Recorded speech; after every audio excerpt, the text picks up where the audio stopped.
Hello, everybody. I'm G Money, and today we've got a great game ahead of us. Purdue Gold versus ISU Chicanery. Hello everyone, I'm Blaze. Yeah, today I heard it was ISU, so I got excited, being like, oh, this might be is it the ISU? But I realized, wait, ISU, there's no way the actual like good ISU team is at Division 3 of NECC, so I mean, might still be a hard game for Purdue Gold though.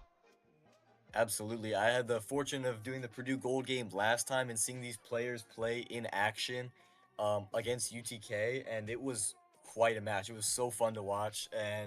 Um, or sorry, no, that was actually the Purdue varsity. My bad. The Purdue Gold last time they played was against um, I can't tell you who Purdue Gold St. played last Ambrose. time. That's who it was. St. St. Ambrose. That's who Ambrose. it was. Oh yeah, they did. That was an unfortunate loss, wasn't it? If I remember, I think they. Yeah, they did lose to St. Ambrose because the varsity had beat St. Ambrose the week before. That's why. And then this Ah. next week, the gold team did lose to St. Ambrose. But when I watched them, I did notice some very good gameplay out of Purdue Gold. Yeah. Cupcake, especially on the Genji. Abcasta, when he joins, he played. When he went on Junker Queen, I think it was on the map Saravasa. He did really well there. So, definitely excited to see this game. Yeah. I'm definitely excited. I want to see how Purdue Gold has been, what their game plan is into each matches, because I know they end up scrim a lot higher than what they play for each division for these matches.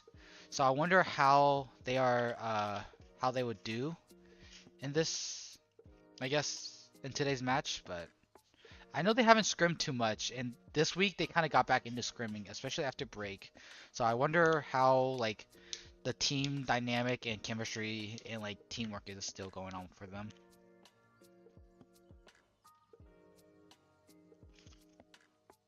How they'll play out between the two teams and how coordinated each of them are, Yeah. especially with this ISU chicanery team because I have never seen them before.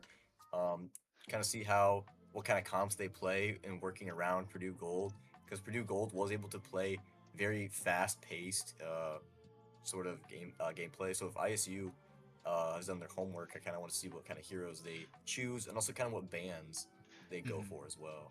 Yeah, I wouldn't be surprised to see like uh I wouldn't yeah, I would expect the fast pace that Purdue Gold has I've always seen them play, especially with me have last semester being on their team for on but under Purdue Black. So I understand how four of the five players wants to play. So but yeah, I want to see how Waft, being the new addition to this team, will adapt and like how I guess how connected he is by this time. By I think week 5, week 6 is it now? So. Yeah, I think he was able to insert himself quite nice into Mhm. their kind of like compactness. They do have that sort of like you said they've been playing for a while together, so that coordination, and that's Mhm. definitely going to do numbers for them today. Yeah. Uh, and yeah, Waft is definitely going to be an integral part here tonight. You know, it's a team of five. You know, all five have to be on like the same wavelength here tonight. So it'll be interesting to see just like how coordinated each team is and how they work together, especially. Mhm. So I think we're just waiting on one more member of Purdue Gold, and so I think we're just going to wait on one more member of Purdue Gold and just hopefully join soon. Absolutely.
All right. So with Payload joining us for Purdue Gold, that completes the roster. So we have all 10 players here, as well as Harvest. I think is that a spectator or is that going to be a Might be a coach substitute? or a substitute, one of the two. I wasn't sure.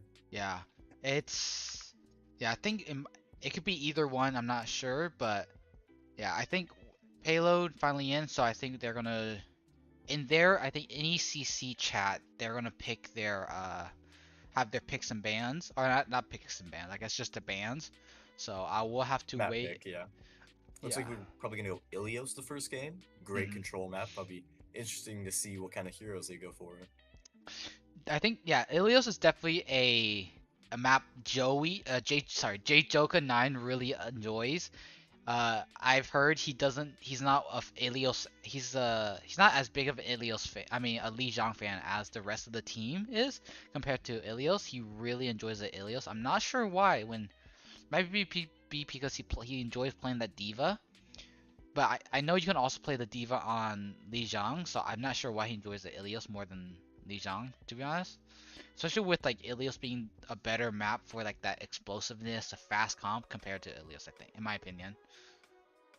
Absolutely, yeah. Well, I saw them play on Lijiang Tower when they played against St. Ambrose, and they were able to do really well on that map. Mhm. So it's kind of surprising to see that how they choose to go with Ilios here. But I mean, if they must have some sort of plan in mind going into this, um, so yeah. Mhm. Oh, actually, Pook family from ISU Chicanery is the one who said they have wait. Oh, never mind. J Joka was the one who said that. I misread. J Joka says we banned Venture, so Yeah, I'm interested on why a venture ban on uh Ilios. Maybe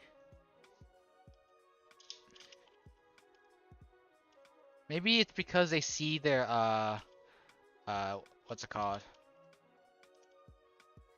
They see like the profile and that they play venture, but I don't know if Ilios is the best here. hmm. Yes, it'll definitely be kind of change the way these teams go about their comps. Because with Ventures, we usually see them. We saw them a lot a few weeks ago on like maps like Survasa on those Flashpoint maps, but on a point like Ilios, um, I don't know how impactful the venture ban is going to be unless they know that ISU Chicanery, some of these players are going to want to go venture. hmm And it seems that the ISU does decide to ban the Lucio targets. I think the Neves Mhm. pick on Lucio, which is gonna be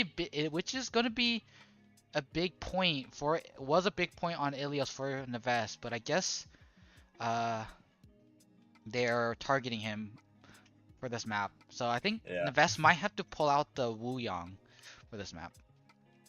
And honestly, I'm not too upset about that because Wuyong is very strong right now. So I'll be excited to see some Wuyong gameplay.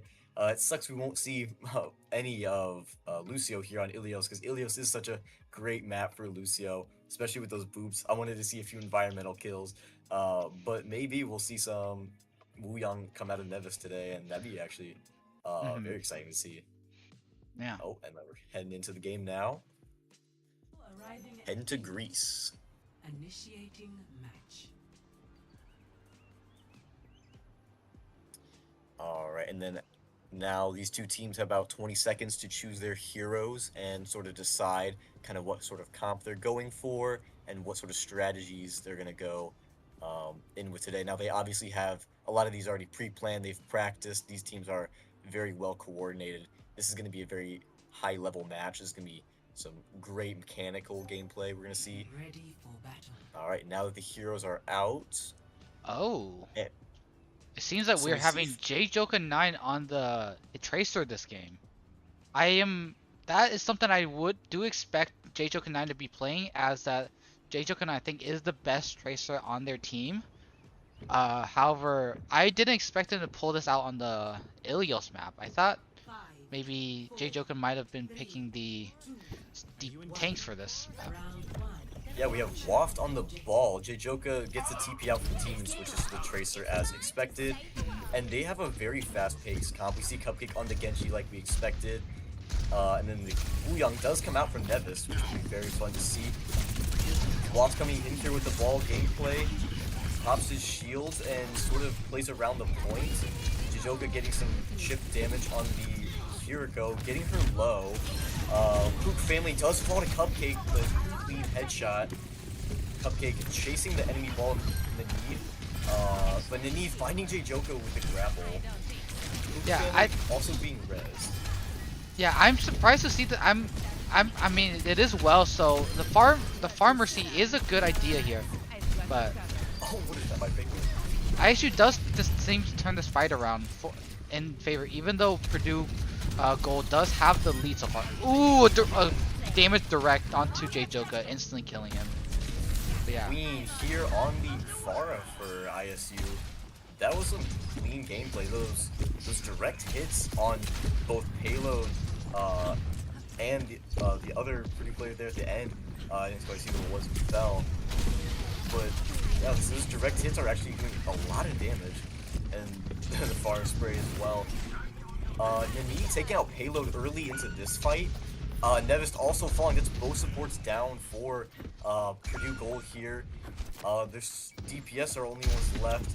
J-Joka and Cupcake looking to just find a way out or reset. Yeah, with the J-Joka Mercy, oh, might be my fault. No, it does get out.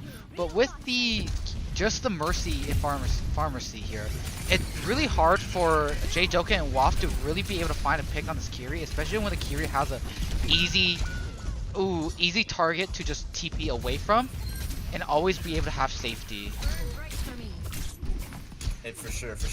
And as Purdue Gold is trying to make some leeway here, Payload finds Jar, the Genji on ISU, and sort of contesting point here as ISU is continuing to trick up their percentage, reaching about 60%, 60 now.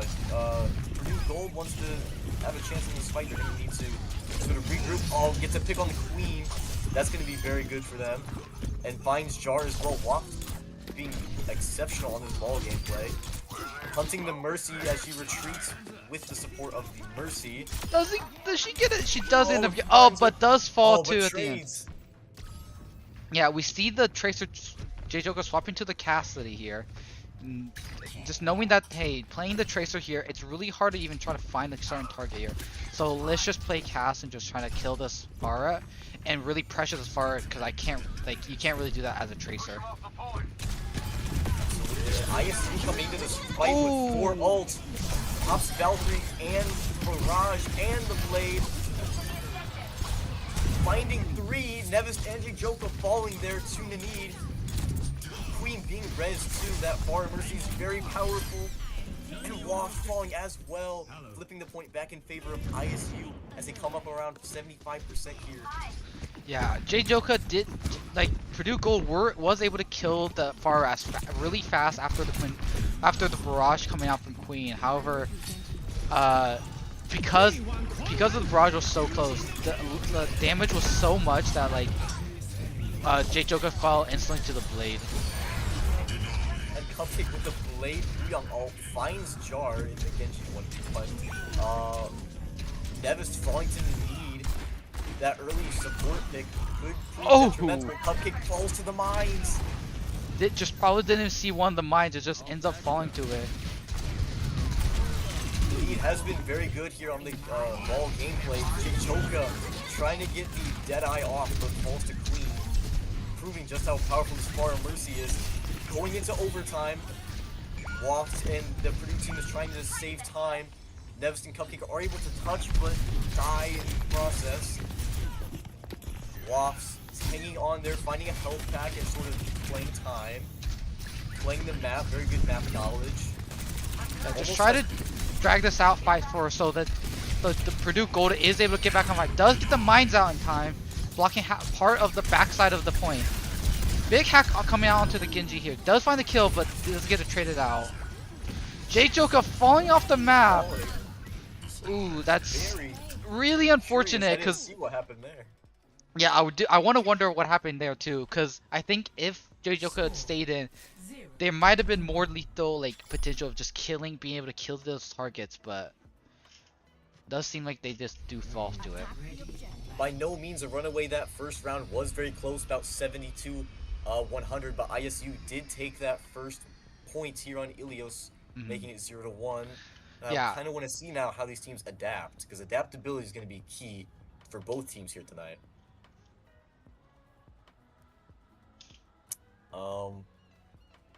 Yeah, because I think J-Choco, that the Wolfspeed stay on the cast because they're gonna expect this Pharmacy to come out, and does seem like ISU does decide to stay on it.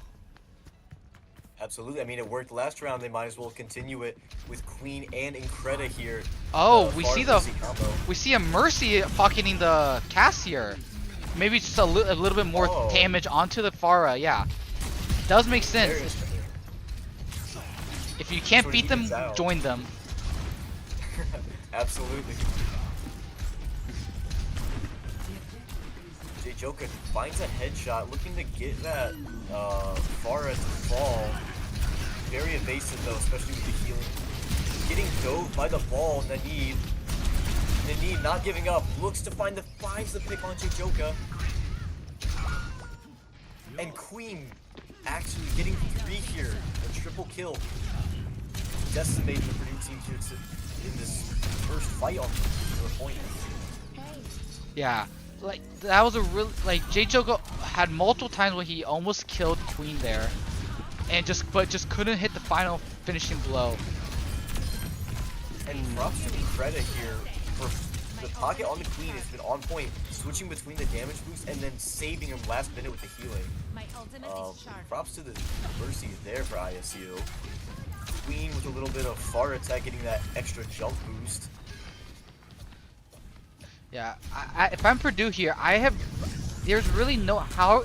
The question is, how are you gonna kill this really hardcore pressure this Pharmacy? Because I mean, it's really hard. J-Joker does get a kill, end up getting a kill onto Genji and the Mercy. Now the Queen is very exposed by herself. And that's gonna be a team kill for Purdue. I think they found their groove there. Cupcake finding 2 there at the end. Getting the pick on the Mercy, that target priority from Purdue here actually was able to help them win that fight. Because as they were able to get rid of Increda, then Queen was so much easier to deal with. Ooh, both teams trading out the Genji. But there was a res coming out from the ISU's Mercy. Steven does go, Neves does go for his own res, getting it off, but the Deadeye does find the Mercy on ISU. Both teams down a support is coming into this fight. Queen finds J-Joka, the main counter to her. And now, as they go on to point, it might flip in favor of ISU. We do see a blade coming out from Cupcake. Maybe try to find this Genji. Almost gets it, doesn't get the deflect off from Jar, but it isn't able to find a target. Oh, the rest comes out from Increda onto Queen, and immediately a barrage comes out from Queen, and getting 2 there. Okay, very persistent there, finds Increda, but Purdue is down a few, and they do lose Waft here fighting for the point, and they aren't able to flip it back. They got some capture on it. Yeah, both teams use. ISU did use 5 volts, and Purdue only had to use 4, so they still have this Kitsune Rush, which can be very lethal into this, into the Pharah if they're able to hit this damage. Oh, but if you, good shot by J-Jo, but if you're Neves, you don't want to be falling in that situation. But they do seem to be able to find trades back and forth. Trading pretty evenly. Cupcake trying to make it to point as it's coming on final fight territory for Purdue here. Going into overtime with the Kitsune Rush on point. Suzu out from Poop Family. Queen and Poop Family both falling to Waft here. But the Queen does get res. And as they go onto the point for the final fight, Waft very low on health, looking to maintain it. Does get the final touch, but I don't know if the Cupcake will be able to survive this fight and continue this touch. Yeah, it doesn't seem like it. Absolutely, it's such a hard fight there. You know, a 1v5.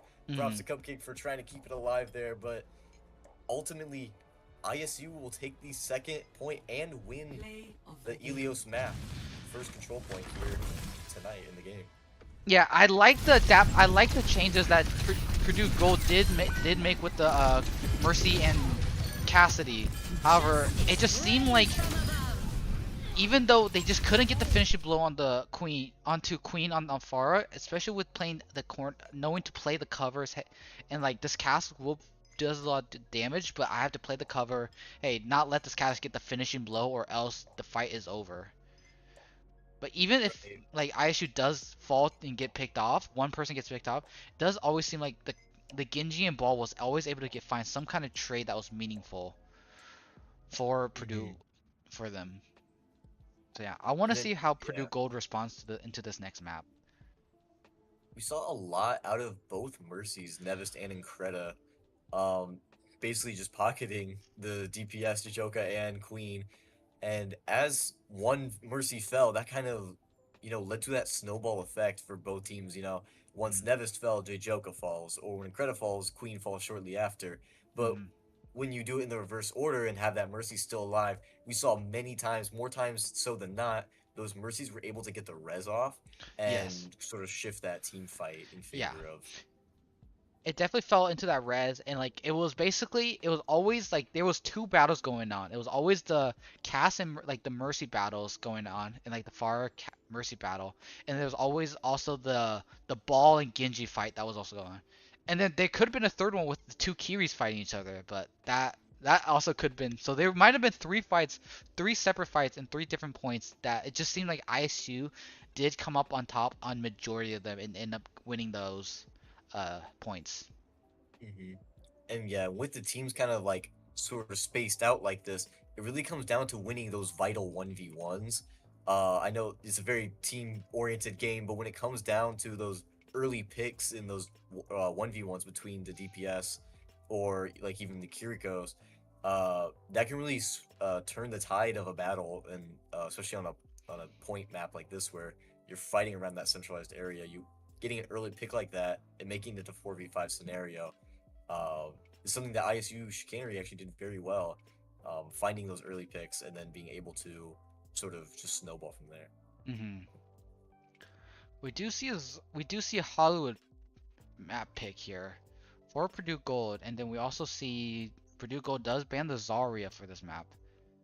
I guess they don't really have the Pharah in mind for this because I think they want to play the Diva. I think does want to play the Diva here. Ook family and ISU Chicanery banning Cassidy for targeting Jojoka and his cast gameplay that we saw on Ilios. Yeah. I'm not gonna be surprised if I see a Pharah pick this map again, but I wonder how they're gonna try to play this map when this time Payload is currently on the hit scan role now. I don't think Joker 9 will be playing the Cassidy. So, but I do know Payload does have some good hit scans in his back pocket, so he's able to play those. Absolutely. And it'll be interesting on sort of like this hybrid map to see if their comp sort of changes. I know with Payload and Jojoka probably switching those DPS roles, um, it'd be kind of interesting to see what heroes we see. I know you said probably a Pharah, but for the hit scan, who do you think you'll see if since Cassidy's banned? Maybe a Soj. I want to highly doubt an Ashe will be played, but it might be possible in Ashe. Because Ashe has that little bit more lethal power, especially on a map like Hollywood when it's a little closer, so the fall off range isn't as bad. So, but Ashe is a little weaker in this meta, so I wouldn't be surprised if I saw the Soj get picked for it. I agree. With the Ashe, yeah, not being as super strong in this sort of current meta, seeing a Sojourn is very likely, especially on I think even on defense as well. Lots of area denial as well, and then the ability to contest Queen if she does go far again will Mm-hmm. definitely be considered. Yeah.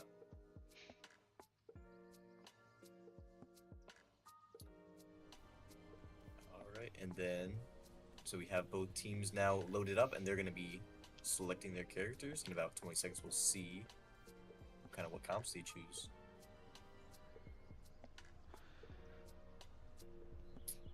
And it looks like, do we know who's on defense or offense first?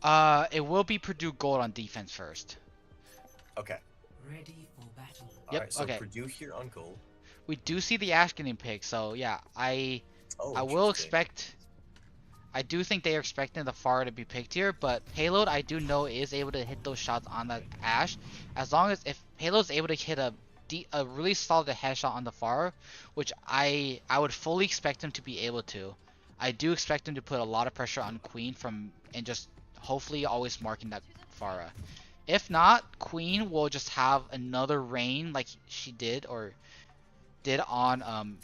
Ilios on the Pharah. And that's something Purdue definitely wants to avoid because that was pretty detrimental. So Payload, yeah, Ash does have that higher killing potential. So we'll see if Payload, has a very good hit scan player. We'll see if he can get that early pick on Queen and sort of contest that far. As they come in here, ISU trying to work around the point, trying to maneuver their way around, coming up top with the Jar and Queen both DPS and Cheetah as well. They're sort of in here now claiming the high ground, but Cupcake from behind able to take out Pook family. Yeah. And Jijoka on the Diva. Finding a few. Yeah, J-Joka and Cupcake just being the front line and messing up just the entire pressure and trying to holding that high ground long enough for Cupcake to be in the back to solo kill the Zenyatta and then allow Payload to just have free control into shooting whoever he wants in the front. We do see the venture swap from Queen here and off that Pharah. Is a smart thing to switch as he's immediately recognized that Payload was trying to test. Oh! Payload got stuck in the corner, wasn't able to get out of there. Yeah, now Purdue Gold does have to give this up. ISU running them down. There was a fat nade that came out. Good kill onto the Genji. Now Purdue Gold has a chance of touching here. Oh, J-Joka does get booped off and gets body blocked off from point, so he can't touch anymore. Trying to make it out. Gets D-Mac. It's D-Mac, but does have the bomb here, so it is able to deep remech into this. This is actually beneficial for Purdue because now they don't have to wait on a tank reset. Coming back from spawn, they actually are able to contest this sort of initial bend in the payload. We do have a nano here coming from WAF, so yeah, J-Joka taking the nano, trying to dive onto this here, but just getting every resource from the Diva, but does end up getting a kill. But now is Cupcake able to get out on her own here? It doesn't seem like it. But Payload does get the trade onto their own Genji as well, so. Yeah, honestly not a terrible trade. And ISU actually coming up on almost 5 ults. They'll definitely be trying to win this next fight and get it around this sort of bend area. Because as you see, Purdue Gold does have the high ground here, and they're holding it very well. Jar comes out with the blade, but doesn't seem to find any. Actually falls to Cupcake. The Brig with the rally falls as well.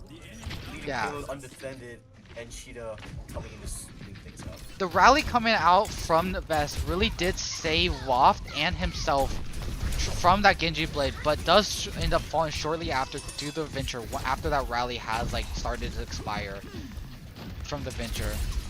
So it has been 2 really long fights from ISU, but it seems like they are still be able to get hard progress here. But both teams, ISU does only have 4 ults in the next fight. Okay, coming with the almost coming with the Ajax here. Cupcake still looking, trying to find one.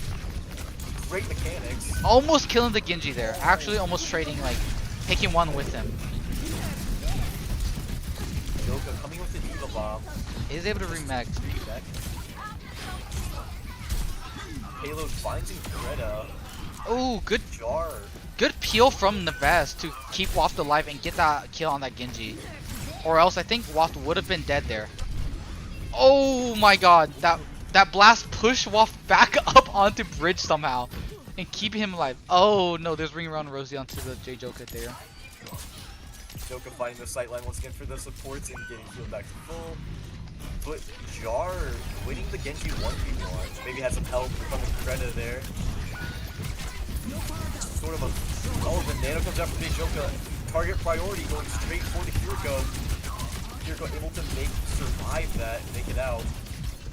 Joker trying to find a squishy. Doesn't seem to be able to, but Neves does pop the rally to try to keep herself alive and maybe Waft, but Waft does seem to get falls.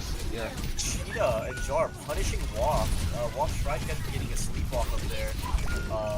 But since the Purdue are making the trades and winning this fight. Oh, the stagger coming out onto Cheetah. Yeah. Maybe even looking just to get that feedback, but go punish her now and just sort of toy with her. Talk that stock. But hey, if you're Purdue, that stagger was really good, forcing almost basically 40 seconds after the fight has already ended. Because now that'll force ISU to sort of play back a little bit and wait, and that's just going to waste time. They're coming up on 1 minute left. Yeah. And they're so close together to the They have, points here. they do have, ISU does have 2 ults here, almost 3 coming up. But Purdue, if you're Purdue, you only have 2 really ults coming up. Yeah. And here we go. They're going to go really fast. Ult fight happens. Jar finding one on Nevis with the blade. Queen meeting Halo in the Venture 1v1. Cupcake finding finding the boards, but is gonna fall to the team. J Joker is able to stall with his Diva Has bomb here.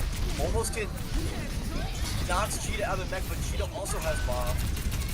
Almost finding the kill on Cheetah here in the remake. Both Divas have excellent gameplay here. Venture's both getting traded out, and the Brigida from Neves is able to stay alive here. Now Purdue is 5 coming back into this fight, now, and while ISU is only 4. Are they able to flip it around? Rally and Sound Barrier coming out from both teams, from each team. Ooh, it seems like Jar does have the more. Who family looking to escape? While J Joker's distracted, the rest of Purdue falls. Yeah. And it looks like ISU will capture this point.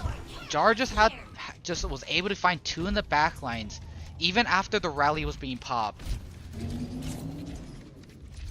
That was just incredible, like, team coordination. Yeah, both teams. Both sides. Yeah, both sides able to make the fight last really long and keep the fight going there. Especially these tanks, Joka and Cheetah being able to survive for so long. Joka actually peeling back to his team when he knew he was sort of in that 1v3 scenario on card. He knew to peel back and for heals. And as we come into this fight, Cupcake finding an early pick on Queen, picking it 5v4. Cupcake getting some more chip damage as Jajoka comes in with the nano, knocking 2 in Mech and Increda, pushing them back to spawn. And it looks like Purdue is able to hold them for the most part, all the way back to spawn. Yeah, that was a good Purdue Gold only had to invest nano there, and it was able to fight. Now really holding really close, trying to force as many cooldowns and fight as fast as possible. Pulse one coming out from payload, doesn't seem to be able to find anyone. The Kitsune rush, looking to create some space and movement from ISU here, but with Jar falling and Fruit falling as well to the Cupcake blade, he finds Increda too. That's going to be detrimental for ISU here. Jijoka finding heals, finds a Mega, has bomb, and if you're Purdue Gold here, you're just thinking it's an overtime situation. We just got to get them off cart, and we just got to finish this round. They're out of 0 time. Yeah, Jijoka still has the bomb, so he's able to last this fight, but Increda Queen is coming back with the Venture also. They're looking at that, but Increda does die with the B in his pocket. and doesn't seem like any ults are able to be used. If Increda does fall 1% before getting the B, so wasn't able to use that B to make the fight turn the tide of the fight, and Purdue Gold just running with that through the end of third point. Yeah, it seemed like a little bit of back and forth there, and then just like that, the round was over. ISU was able to make it past that. I think the hardest part was just capturing that point before the doors.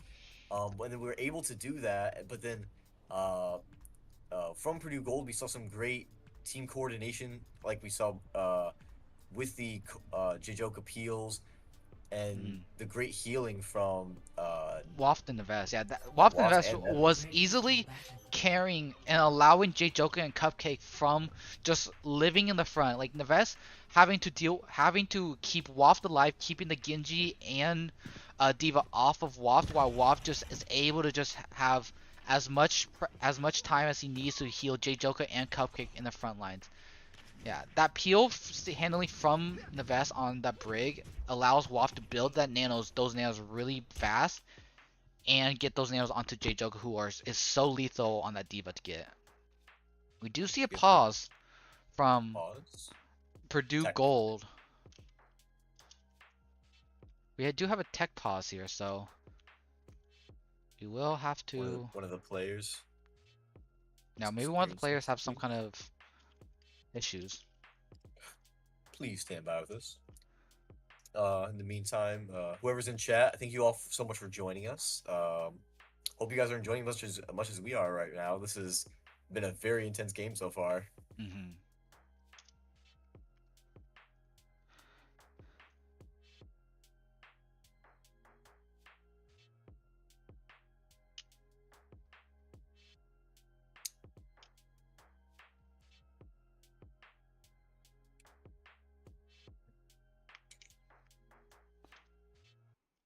We should be back in a moment. Thank you so much for standing by, everyone.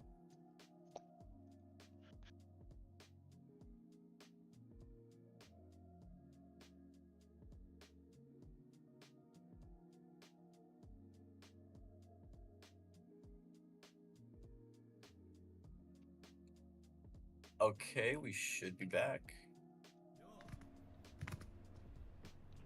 Yep, it seems like we are back, and we see basically the same comp from Purdue Gold, just that they are now playing the Tracer instead of the Ashe here.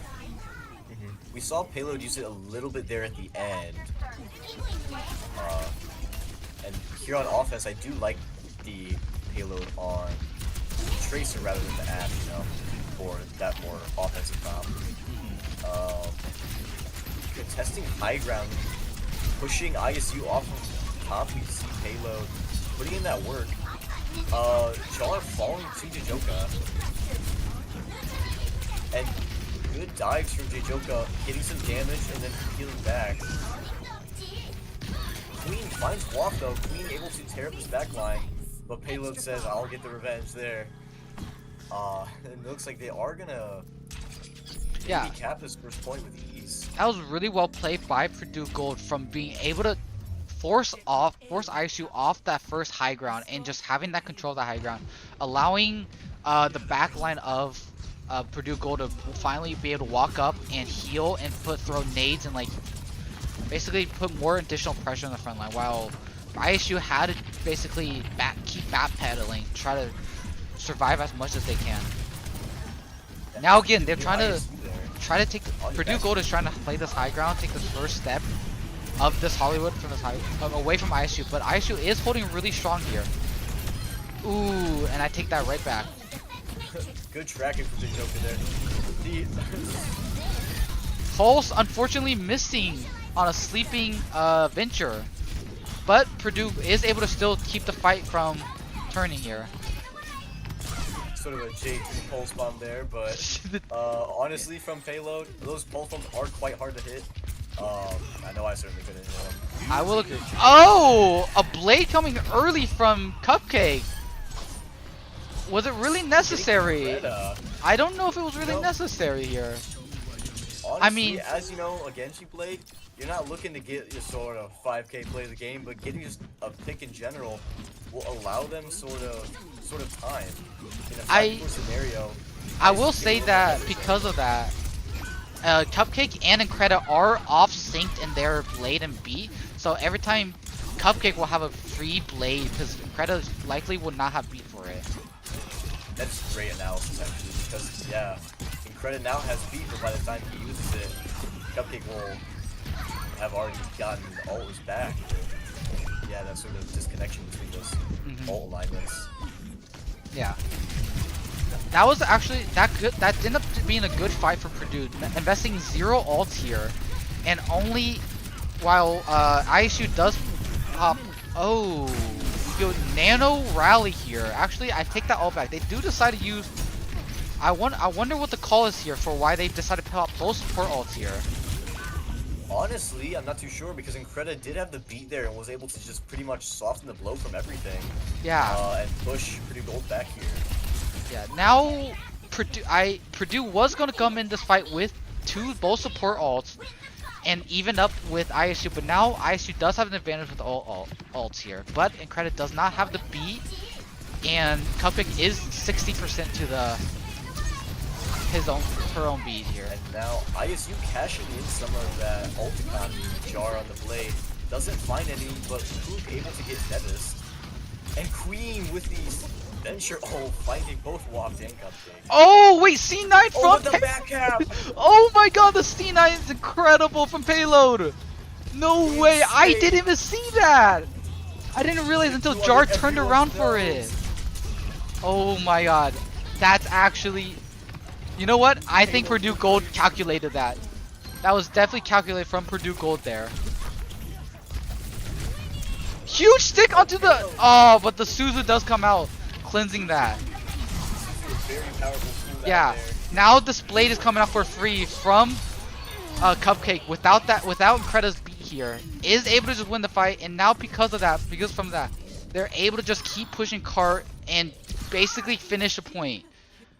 Oh my god, what a turn of events.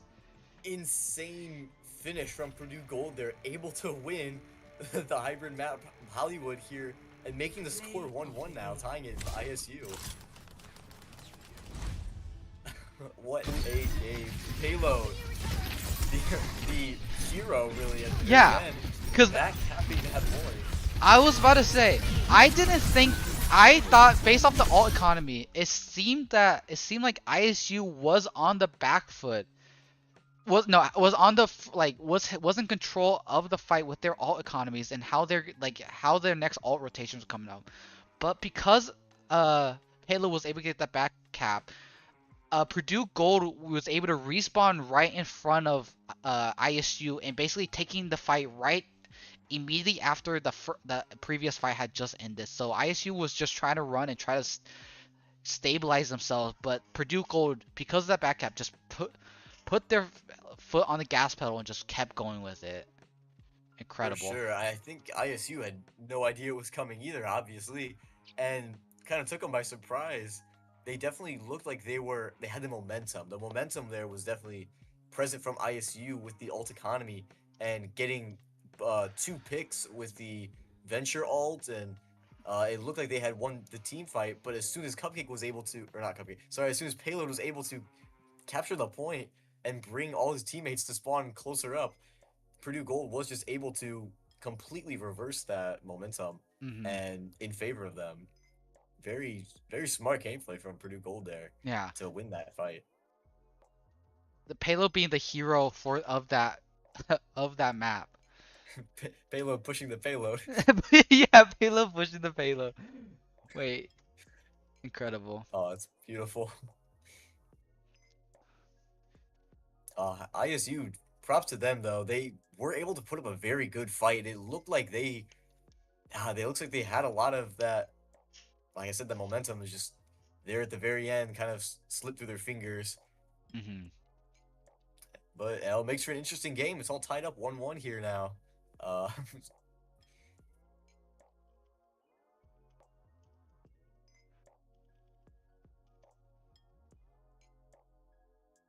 and then we'll see soon the next band and map choice.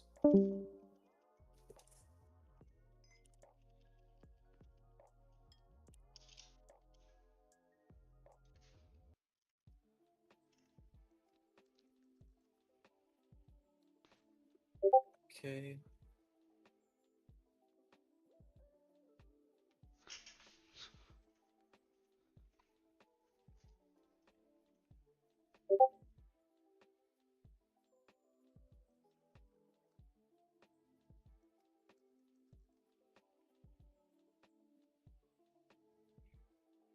All right, and it looks like we see some switching of the players for ISU. We see Nanid coming back in. He was the tank earlier on the Elios map. He played the Wrecking Ball. He's coming in for Jar, who was the Genji on that last map. So ISU Chicanery, maybe looking to have a ball or another fast-paced tank because they are gonna ban Diva, specifically targeting Jjoka there. Jjoka was very powerful on the Diva, Yeah, and the Pharah being banned by Purdue Gold. Honestly, not too surprised there because it looks like we are going to New Queen Street, a push map, and Pharah does have a lot of open sky there to sort of play around with. So, and especially if Diva's banned, Diva, can like fly in Pharah's face. So, it was a very smart ban from Purdue Gold. Yeah, definitely. I think they might expect the Pharah being played here, so having that Pharah ban just so the Diva does not have to worry about.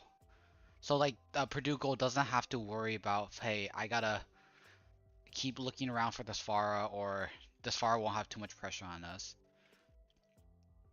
So now they don't have to focus on looking in the air; they can just focus on looking in the ground, which I think Purdue Gold is a little better at. All right, both teams look to be ready here. Production, we should be ready on this side, I believe.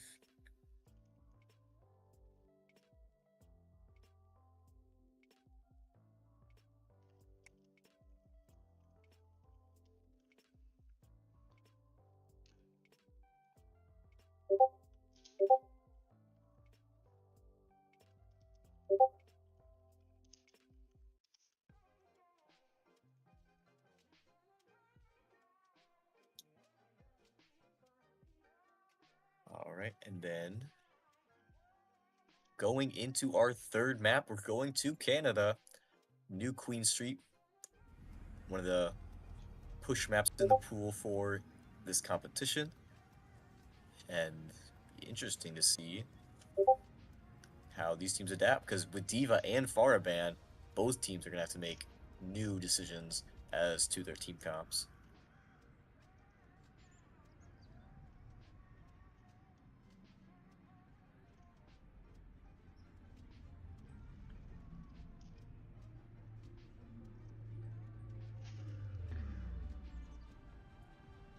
Yeah, I wonder what. Ready Okay, for we do battle. see I did expect the Queen being picked here, so I'm not surprised. But we do see a Bastion from Nene on the ISU side. Very interesting, because he was the one who had played The ball on the ball, Ilios yeah. map, and now we see Cheetah on the ball, rather, and the need 5, on the 4, Bastion. No, 3, Bastion is 2, 1. sort of a off kind of pick, but he is quite strong actually. So Yeah, he is quite strong right now in this meta, especially this meta all about surviving and being able to play, hey, just survive the initial brawl, initial fight, and then turning the fight around. both teams coming up on the right side initially. But the Bastion form being used already, making him weak Yeah, for that's the quite early. next couple seconds. Yeah, they're just going right in on this, pushing them back. Jjoka Here. on the Queen. Very interesting to see, because he is a very strong Queen player, pulling the ball towards him and getting that bleed damage. He's low, but he finds the Mega. Cheetah is still quite low, and Freda falling alongside Cheetah. Ooh, Payload is able to get out of this. Almost falling to Queen being in the backline. Yeah. Survivability there.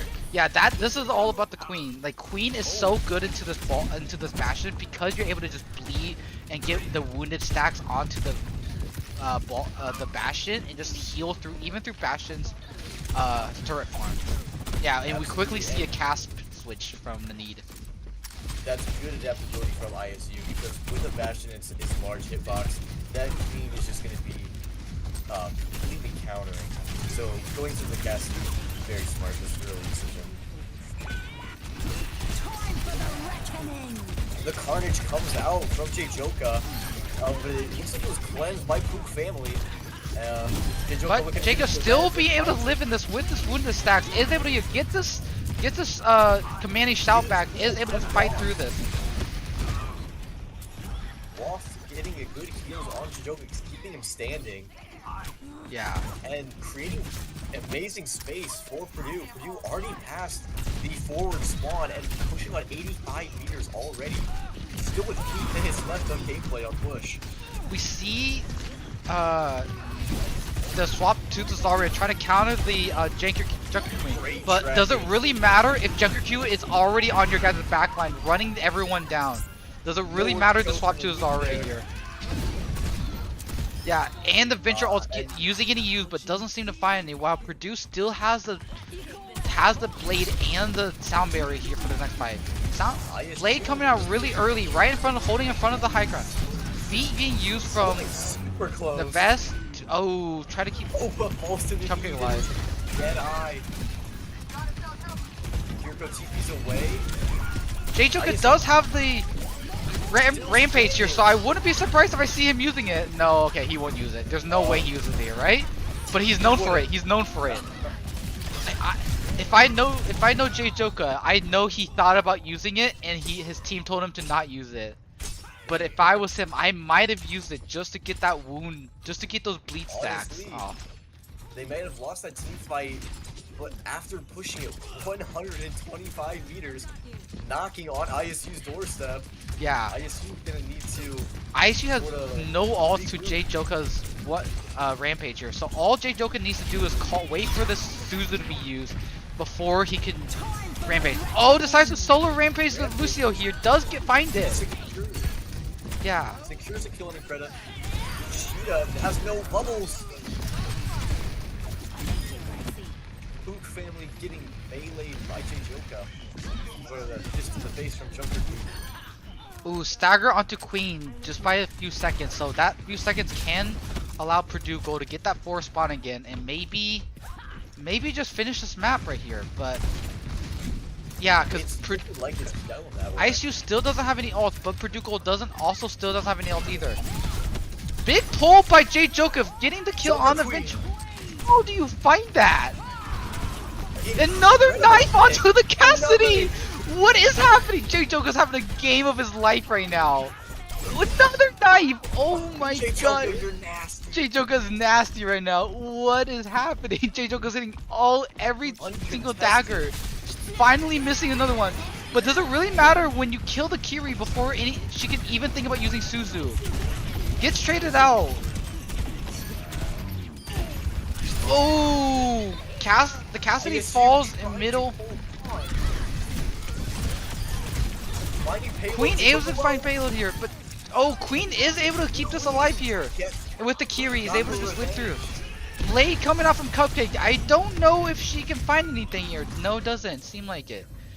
That might have been a little bit of a overinvestment when you're by yourself in that kind of fight.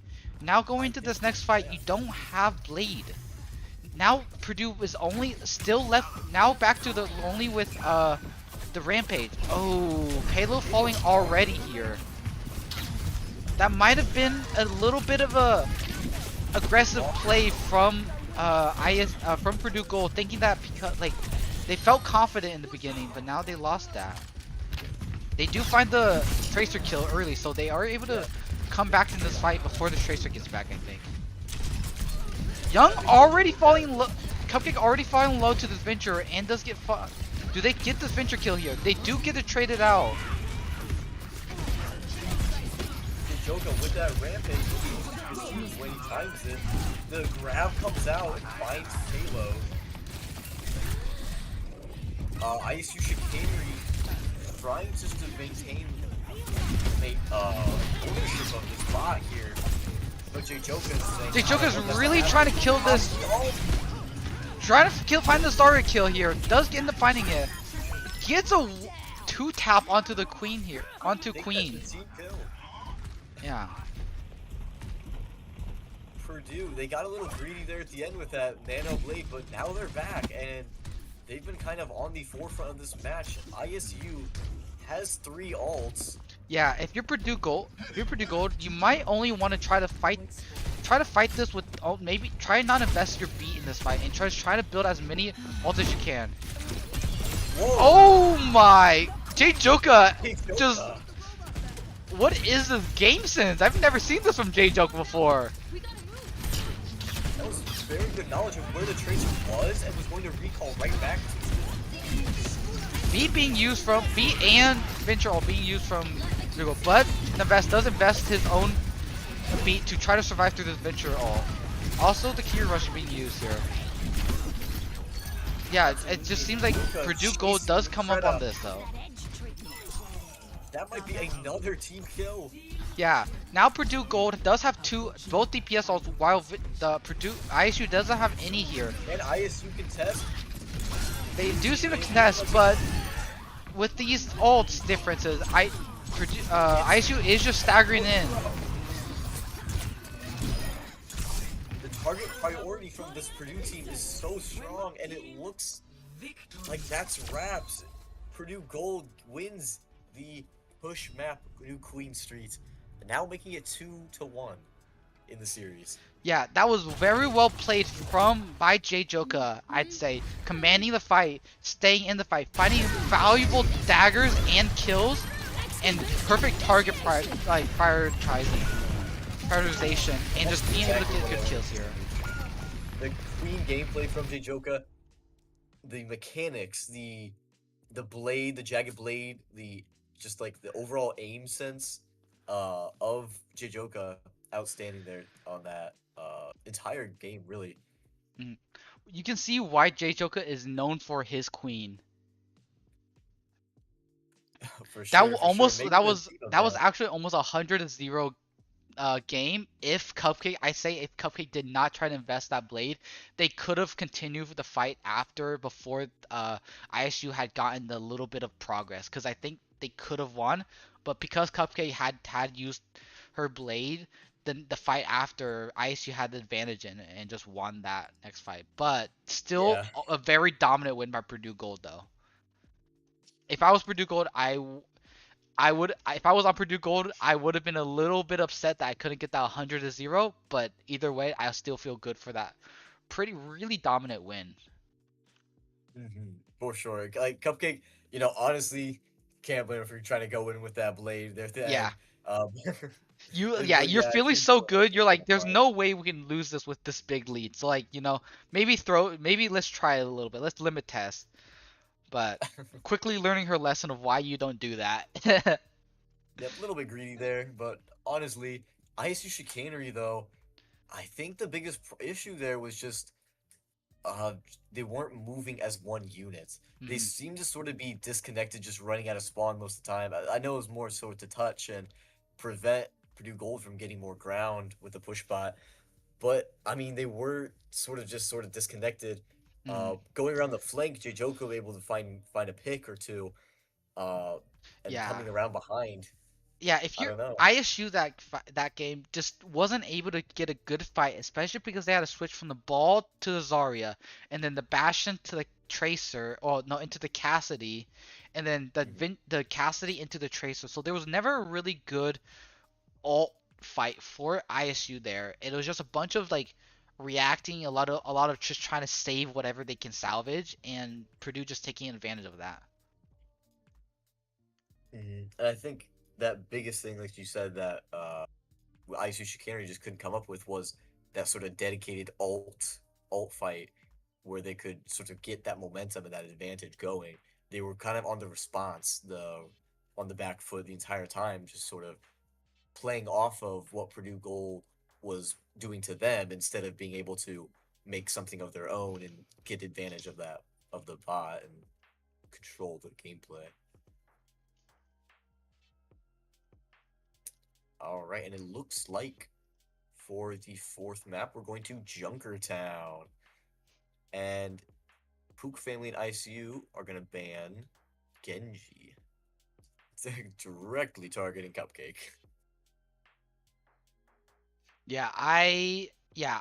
If you're trying to look to ban someone, you can't really ban J Joka because you can't ban that diva or the diva anymore. You wouldn't want to ban that queen because there's no reason to try to ban that queen when like Queen really isn't the best pick on Junkertown. So you're just trying to find whatever you can on like the dive targets here. Like whatever Purdue might play on the dive, you want to try to ban that.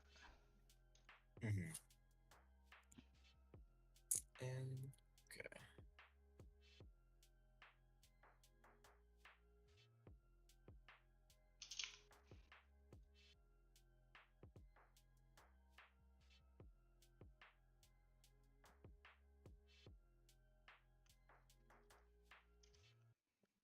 Purdue Gold does decide to ban the Mercy here. Probably trying to continue denying that pharmacy from happening.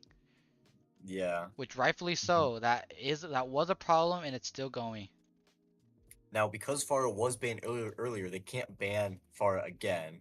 So banning the Mercy is the next best thing they can do to avoid that kind of a repeat of Ilios, Yeah. where ISU Chicanery was able to completely overrun Purdue Gold with the Farah Mercy gameplay.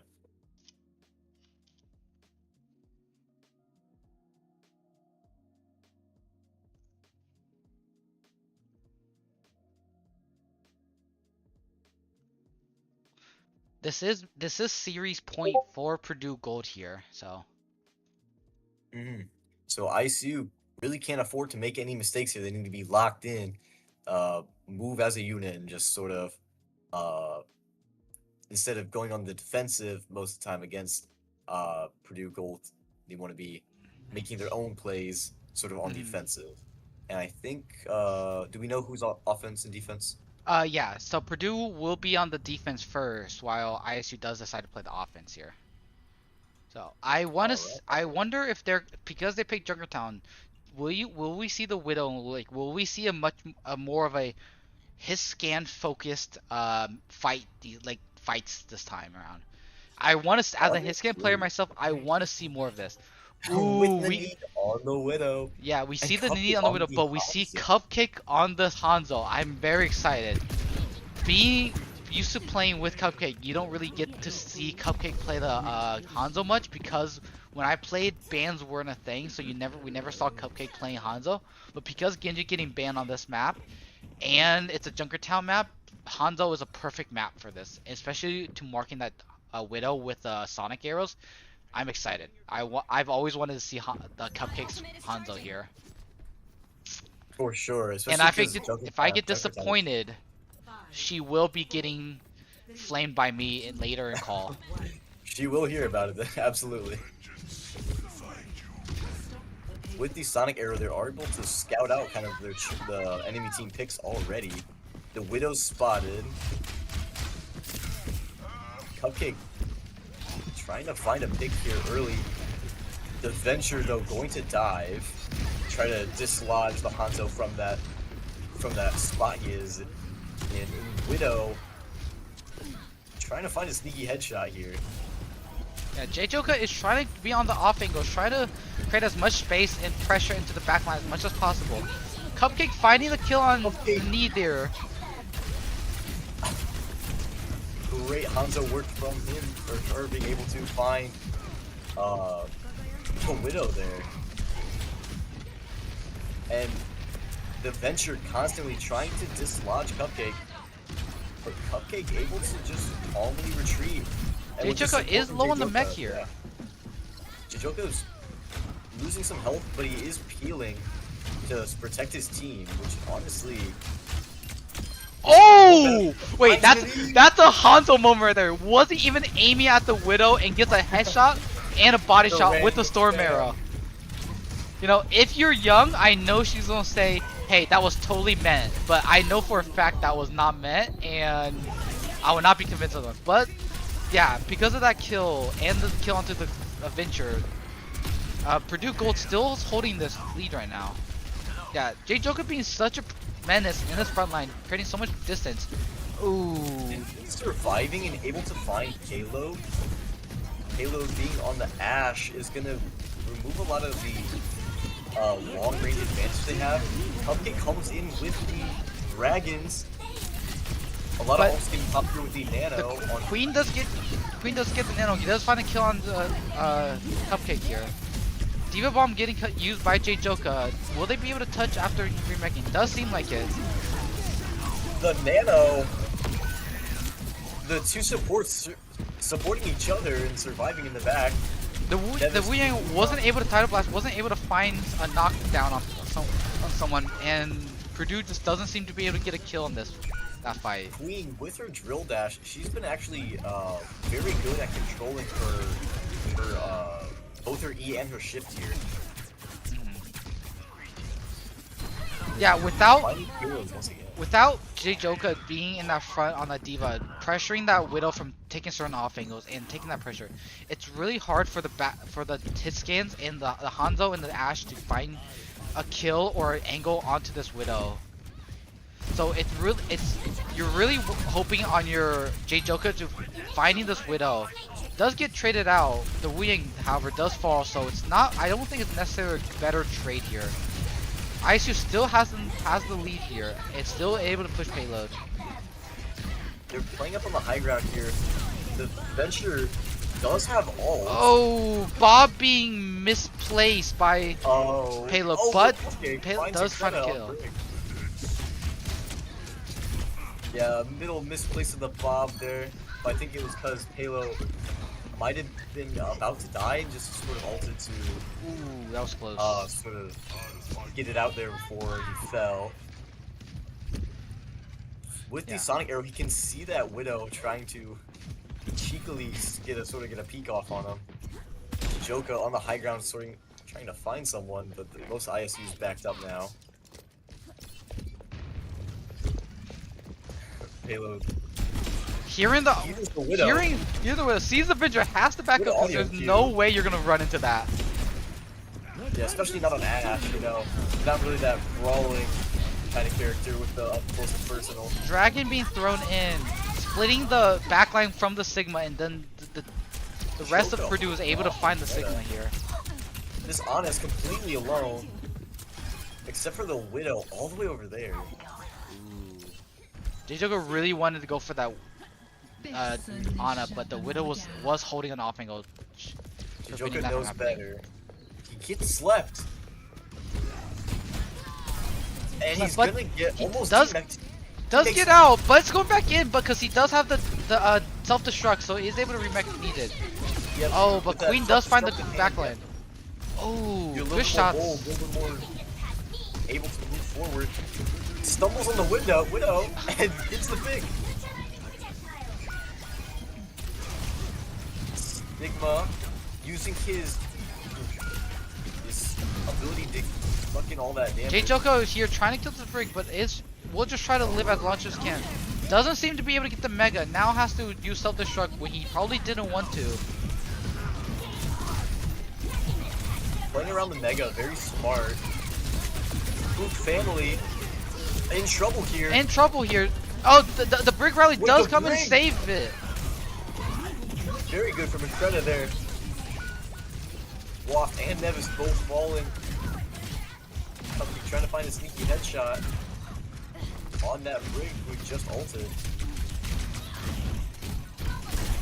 J-Joka really been focusing on this. Yeah, J-Joka really tried to allow as much space as possible for Purdue's backline, but it just seems like the Sig shield and then the Sig shield is just able to deny any pressure, any angle from Purdue's Hanzo and Freya here. Freya now. Freya, very interesting actually for payload. I think just because the Ashe was getting sort of dove by Queen or picked off by Need. Yeah. Honestly, it seems like Freya might be a little bit better pick here.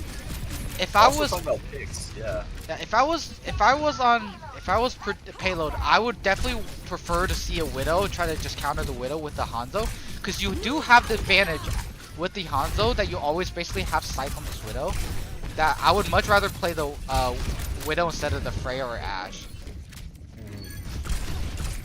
Also, I do love the Sigma pick from Cheetah, actually. I know he is about to fall here, as Payload in his Freya gameplay is actually going insane right now. But Yeah. with Cheetah, you're able to rock the Diva as when they dive your backline.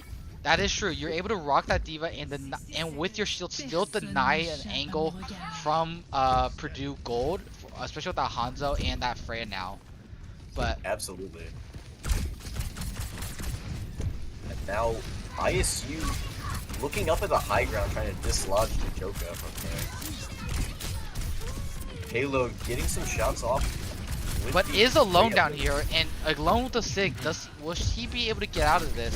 He does have or the find Wuyong support. Yeah. But the ult from behind. He is able to find the Wuyong and the Freya here. Yeah, that was a good. That fight. Ooh.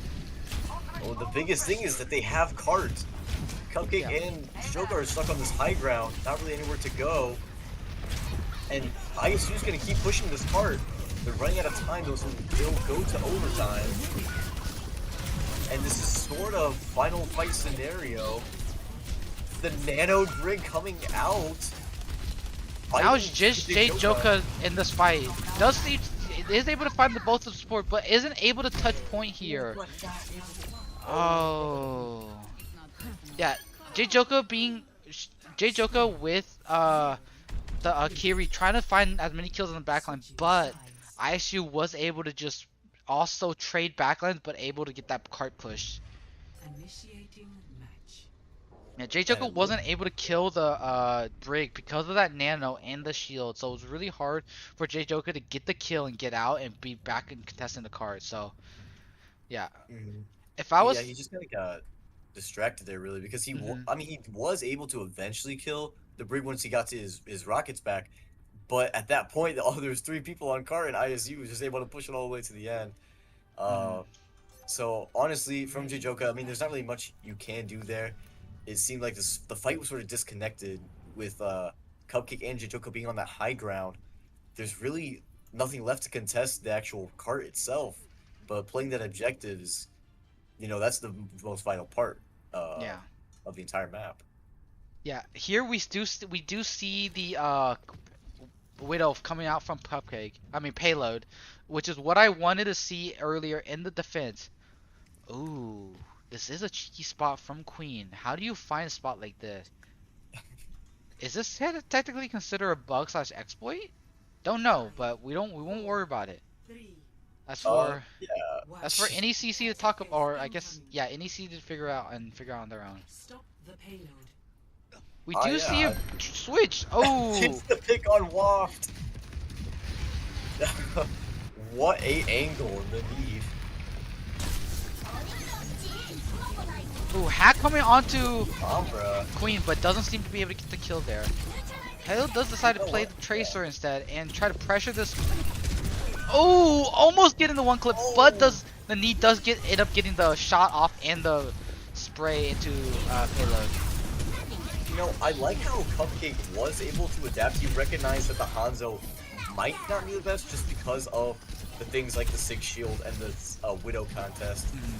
Yeah, and it seems like they're playing much more of a pokier comp and trying to just fight for the backline and just hope that they're able to put enough pressure away from their own support, especially since ISU isn't playing a dive of their own, so it's really hard for.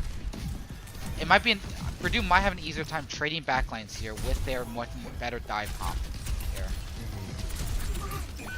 And Queen does find Cupcake early in this fight. He kind of puts Purdue on a 4v5 situation. Joka gets bioed. Good kunais from Wap from across the map, getting that kill on a. Now Purdue does have the upper foot because they are down 1. Walls do come out with a Widow, spotting the Trace from the flank. Joka really trying to want to dive this Widow, but it really doesn't seem to be able to find the angle. Now is able to get really close to it, and might try to dive soon. But the Ana does Yeah, come it's back, three so to they one. have to act fast here. And just like that, you do end up falling because you don't act fast enough. Waft asleep. Survives though, as Chijoka tries to punish them. The bomb comes out, creating some space. With the stick, Ravidic Flux comes out. Slammed to the ground. Cheetah really putting in the work and creating some space for his team, just holding this point. What? Oh! You find that? Nanid, you can't! Nanid! Oh my. The need knowing that the Sombra probably didn't make it up to the high ground and was falling sideways and able to kill that Sombra in stealth. What a shot from the need. You know what I just realized? What? His name is Nanade. Oh wait, it is Nanade. Wait. And I just Nanid. I reread like the Nanid name. more though. I like Nanid more. I don't know. I like. Nanade. Insane Widow gameplay here tonight. I didn't know this was 2014. Oh, Nanade does end up falling. Oh! The Joko just running that revenge kill so That bad. sound barrier is saving J Joka from running out of mech and finding that Ana kill. Now This is the kind of push Kreda's that by herself. Queen is able to get a trade onto that Sombra, but is it enough to win the fight here? Does get the Kiri kill as well, but now alone on point. The Nene does try to get the contest, but the point is already capped. What a dive from Purdue. That dive is something we've been wanting to see. That was the most coordinated dive I've Yeah. seen. That was like yet. out of this whole map, that was the best dive yet, and that says a lot. It was still a sloppy fight, I'd say, with J-Joker taking so much fight and having to force a sound barrier. If it was like, It was a risky fight. it was a that's for risky sure. fight, yeah. But you know, high risk, high rewarded. Comes Yeah. out and punishing Nene for being out of position there on the bottom. Big EMP coming out from EMP! Cupcake is able to find both of the supports there. And I think Good the EMP. Sig also got caught in that. See, that's what a perfect dive should look like, especially with hack. It doesn't always necessarily need to be with an EMP, but you want to have a fight where J-Joker doesn't take half his health off before the dive even happened. But so that's how you expect the dive to have to look like. Yeah, with J-Joker Cupcake, holding really close on third point, just allowing to have a free cap here, without a fight even happening before the third cap here. Actually, Cupcake is pretty much countering Cheetah because once you hack that Sig, the Sig really is nothing in terms of. Ooh, Pulse getting eaten. Oh! Now, Yeah. Payload also slept. Yeah, we see Nene now switches to the sim to get off that Widow, because knowing that, hey, the Sombra is too much of a problem in this dive with this Diva.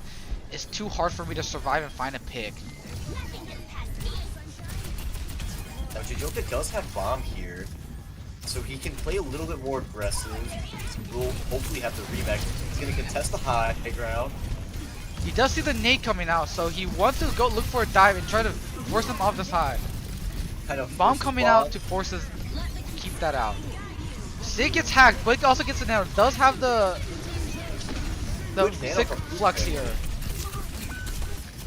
And Jijoka immediately says, hey, I'm going to sort of punish you for that. But honestly, these two This- supports are really And Kreda is doing just quite well. keeping this on alive. Finally dies, but at what cost? As your team is already Jijoka dead in the honestly background. no. Yeah. We All do out of see that. a soldier swap from Payload. I don't know if that's the best pick for this.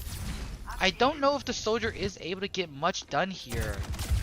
Especially with the cover that third point has. I Oh, don't I know if this see. is the best pick here, actually. The entire team's pretty much switching up. Jijoko now on the Queen and Cupcake. Onto the actually Freya. Freya this time. I know yeah, it definitely, Freya would be a second pick for Cupcake. However, because without that Genji being banned. But this means Jade Joka is alone in this fight and has to rely on Payload and Freya getting the pick, which does happen here. And now Wow, Jade Joka is the just two able knights to in the head. walk forward here. Yeah. Yeah, And I think honestly, the pick the remix of the Purdue side worked in their favor quite well. Yeah, I mean, I might take that back because I still don't take the back comments about the soldier pick, but the Freya pick is good because you're able to play off just purely based off of, hey, let's try to get some picks here before the fight starts and just win. We do a Malga switch here from Alga. Cheetah. Oh, unfortunate. The beat wasn't able to land for J Joker to survive this fight. He used And two ults payload, there. Purdue does have to back up now because of it. That symbol cutting off a lot of the Purdue support for Jijoka. A lot of the healing could not get through there. 30 seconds remaining. We do see Waft in the backline here. Will he be able to just stay back here and hit some Yeah, kinda. sneaky Q9s? No, does decide to TP out to play with the team here. Very smart. As Kiriko Ooh! fire. It's insane. Really fast kill onto the Venture. Now J-Joker just walking forward into this Malga. Does not care that the Malga had popped Ram. cardiac overdrive here. Both team now it's in overtime, but has a lead. Yeah. Both team Oh. getting the third point in overtime. Now both has 1 minute on the time. It's even 3-3 with a minute left on both sides. Side. What a map. This is going the distance now. Yeah.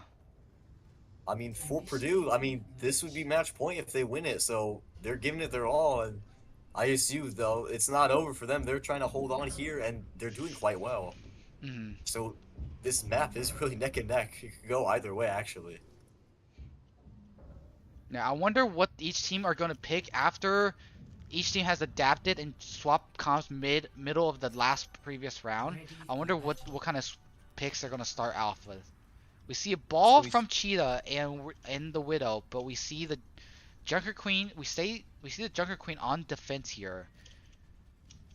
Not necessarily has been the most popular pick for this first half of the map, but I think J Joka is expecting some kind of diva counter in this first half, so we're not trying to risk it. And we see Nene back on the Widow. Went sim there for a little bit. Oh wow, we're gonna keep the soldier and keep the Hanzo here for this defense. I agree, like I said, I agree with the Hanzo. I don't know about the soldier. Soldier One. is very much of an iffy pick, especially with the ball. Stop the payload. The thing I'm most worried about is Queen on the Venture, sort of just getting in the back line and digging and sort of trying to find that quick pick on either Cupcake or Payload. Yeah. J Joker on this Queen, you're going to try to probably find a really quick fight and try to get a pick as soon as possible here.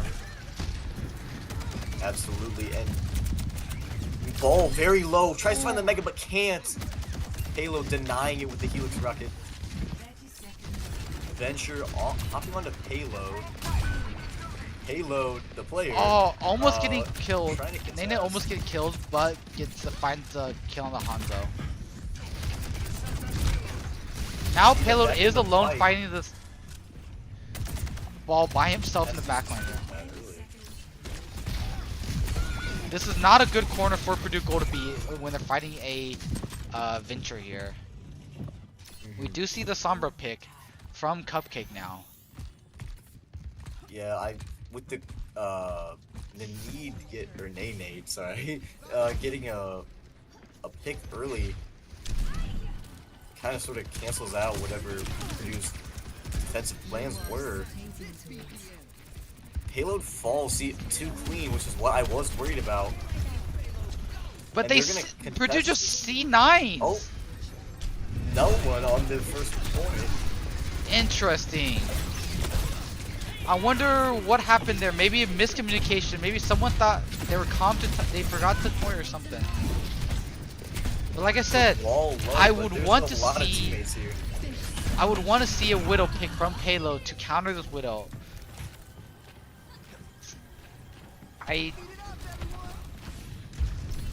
Now it is overtime, but they're still pushing, and Purdue getting picked off early by Nene. They're sort of taking the space and contesting this whole open area by second point. Nene just looking for each sort of entry point.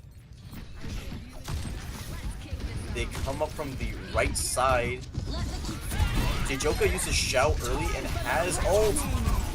Is able to hit the Lucio with the Rampage. Big EMP onto the Widow, finds the Widow kill, and now it's just clean up for Purdue.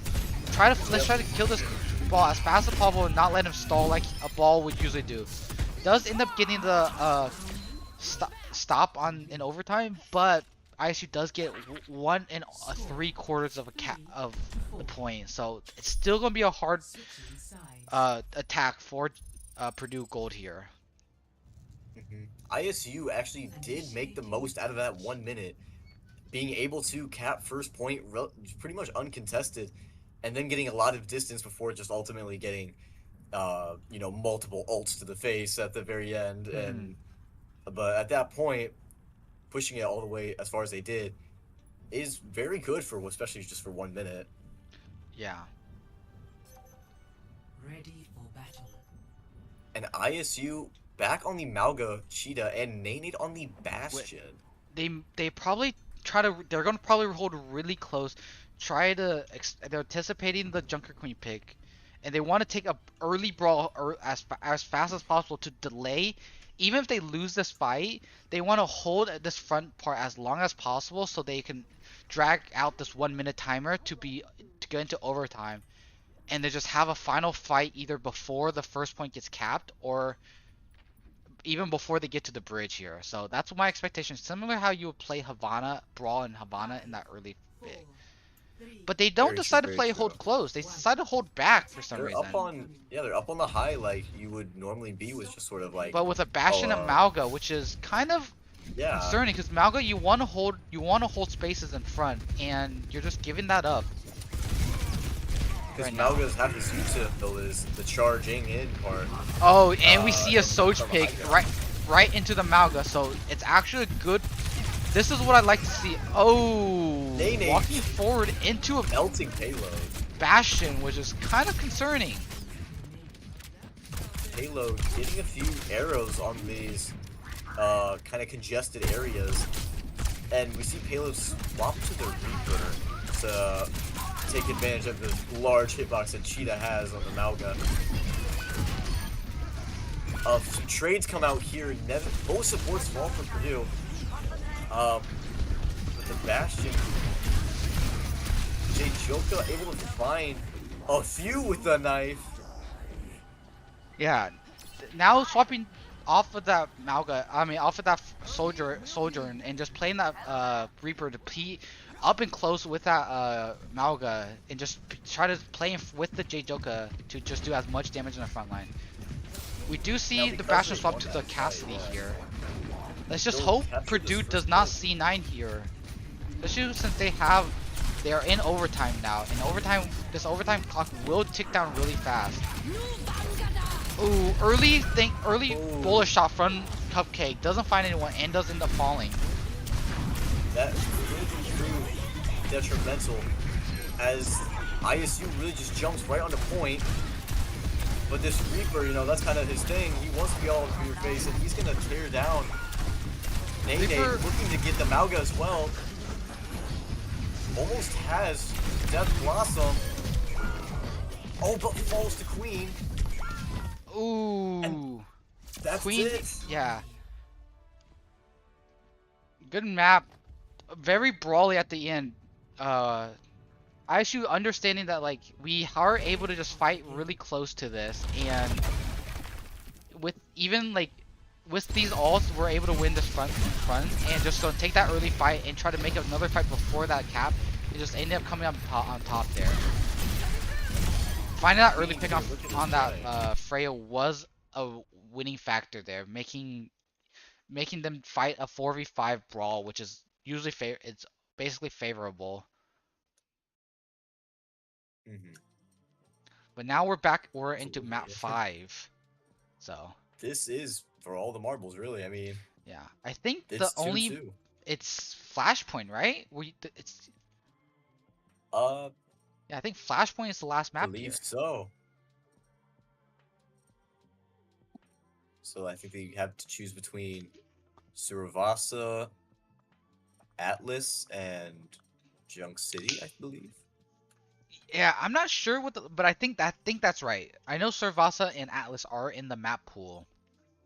And they might pick New Junk City I think is also in the map pool, so Okay. And yeah, Joka actually will probably see. Yeah, with the Malga ban, most likely Joka is going to stick with the Junker Queen. And honestly, I have no qualms with it. Joka was going insane in these past few games with the Junker Queen. So banning the Malga is definitely going to help support that sort of build, that mhm. comp that Purdue Gold is going to run most likely here on Saravasa for the final point. Yeah, but I also on for ISU, I wouldn't be surprised to see a Junker Queen ban here as well.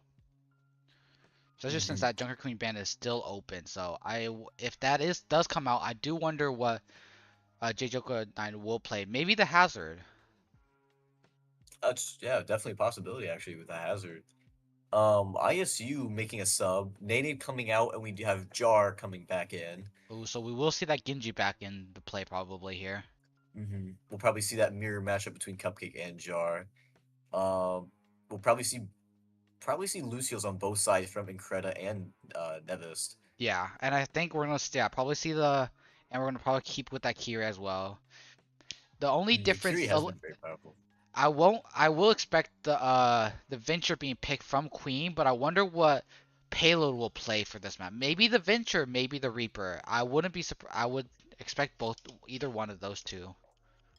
Yeah, Payload's been kind of the do it all guy. He's been sort Mhm. of he's been the when they need him to be Tracer, when they need him to be whoever, he can just adapt on the Yeah, he spot. will need he definitely needs to be the one adapting because he seems to be the one who's setting up with J Joka to be fighting. Like he needs to be in there with the fighting with J Joka, or in order to fight a pick. If not, uh, Waft and the Vest will be run over by the rest of ISU if J Joka and Payload are not on the same page on who they're trying to fight and find.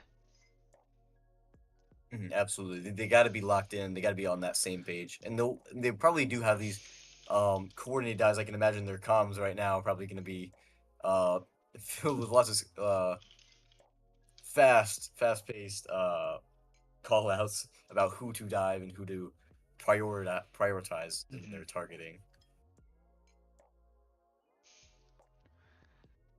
Yeah, but this series has been 2-2. This is my second map 5. Yesterday I had a map 5 with Purdue Silver as well. Unfortunately, Purdue Silver did lose to that. So another map 5, another good series on the hands here. So I'm excited. This has been really fun to watch. This is the first map 5 I've been able to witness and actually have the Really? honor to cast. Yeah. So this is very exciting for me. Actually, Mm, I'm on the edge of my seat really because like that last point could have gone either way. It could have been the end of the match. Purdue Gold could have won, but ISU still hanging in there, saying, "Hey, it's not over mm. until I win. They're gonna be here. They're gonna be fighting." And Purdue Gold, a very strong team. Could go either way here on Survasa. Yep. So this final map, Sorvasta, does mean the rest of the series. Series point for both teams. Whoever wins this, whoever gets the first 3 points, will end up taking the match and series. So Mm-hmm. starting It's shortly, I'm assuming. it looks like they banned Tracer actually. Yeah. So Payload, we're probably gonna see some Won't different heroes from him. Yeah, knowing Purdue Gold, I think Payload would not be playing Tracer on Sorvasa. I think I think Payload only plays the Tracer on maps where there's a payload, because that Tracer's whole job is just pushing that payload for the team. But now I think Sorvasa be much better of a brawly map. I think we're gonna see the Reaper or Venture. I would hope to see either one. I would prefer to see either one would be fine to see. But like I said, J Joka and Payload needs to be on the same page, or else J Joka or Payload, neither of the team will be able to find a target. Mhm. Or Yeah, even Young. Payload without Young, a Payload, payload. Young, and J Joka, all three of them needs to be on the same page, or else Waft and Neves will die to the Genji, Lucio, and Venture that ISU will likely be pulling out. Mhm. And if ISU can sort of get a moment to like distract Joka, Cupcake, and Payload and get around to the back line of Waft and Vest with the Venture, with the Genji, and just diving back in on the back line, that could be detrimental to Purdue Gold. So yeah, that Mhm. communication between those three up in the front, uh, definitely going to be one of the most important aspects coming into this last game.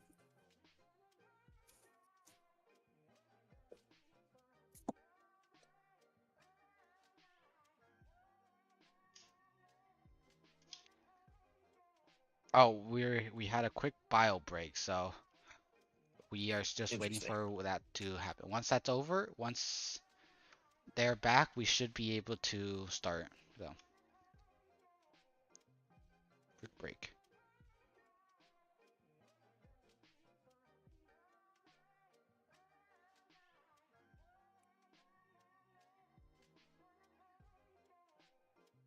Yep, and while we're waiting, once again, thank you to everyone who's in the chat watching us.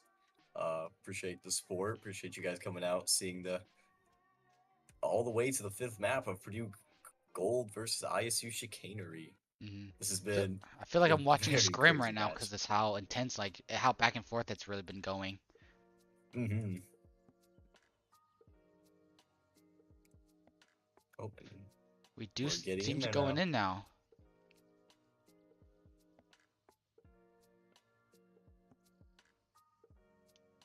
I just realized I have my details at my I have I've always played Overwatch on a low quality detail, so you've probably seen some really bad quality map. So let me for this map, I'm gonna turn it up for everyone. I'm gonna turn it to very high and absolute blow Well, up my that 3060 computer. is gonna be pushing. We're gonna put it all the way to the max. All right, there's gonna be still be some parts that doesn't have some things that didn't change, but I'm not gonna restart my game, so we're not gonna Yeah, Surabasa, beautiful Indian map. I love all the colors in it. So look. playing this on high quality, yeah. Grass. Oh. Oh, Uh, hey, um, that's nothing. That's we always been there. choose Five, we choose Wow. performance over three, visuals. two, one. All right, payload is gonna go Sojourn. Oh, I mean that's okay, I guess. We do see a Zarya pick from Cheetah here, so that's more of the meta pick. One bubble already comes out from Honestly, yeah, Cheetah here already. quite early. Now Second he's gonna bubble go comes out. best both Does there. this, that is the go sign for Purdue Gold here. Suzu already coming out from Purdue from ISU, but ISU is able to find a kill on Navest and Cupcake, and Purdue Gold does have to just end up falling because they couldn't get a pick. They were able to keep track of the ability usage of ISU pretty well there and know when to engage, after the Suzu and both bubbles have been used.